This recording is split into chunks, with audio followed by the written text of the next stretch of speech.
대리석이 입술을 깨물었습니다. 아랫입술을 말아물고 미간을 잔뜩 찌푸렸습니다.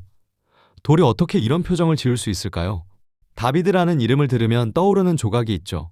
피렌체에 조용히 서 있는 미켈란젤로의 그 다비드. 그런데 이 다비드는 다릅니다. 로마 보르게세 미술관 베르니니의 다비드입니다.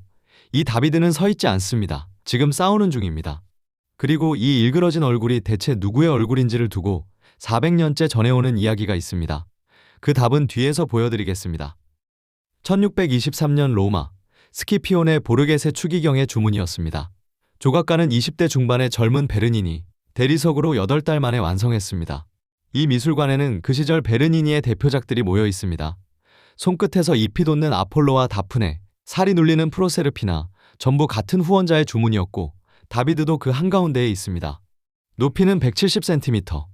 미켈란젤로의 다비드 앞에서는 다들 목을 꺾어 올려다보지만 이 다비드는 눈이 마주칩니다.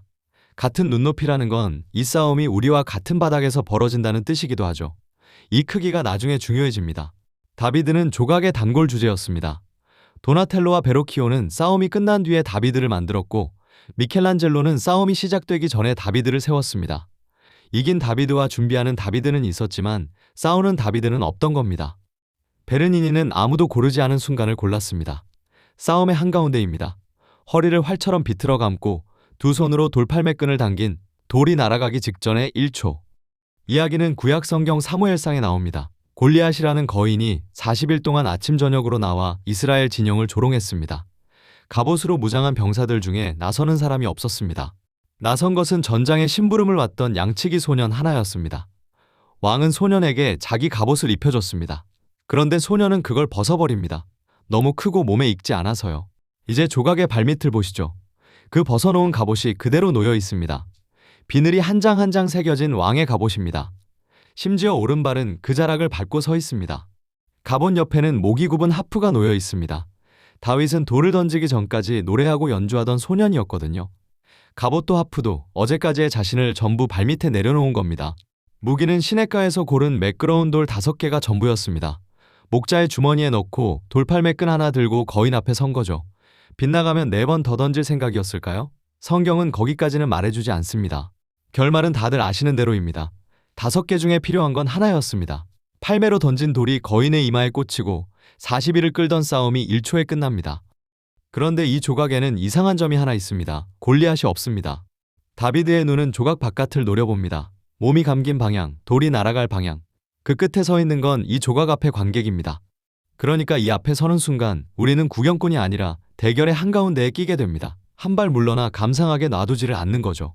미술사는 이 조각을 이렇게 설명합니다. 자기 안에서 완결되지 않고 주변 공간까지 무대로 끌어들이는 조각. 말하자면 완성된 장면이 아니라 지금 벌어지고 있는 사건입니다.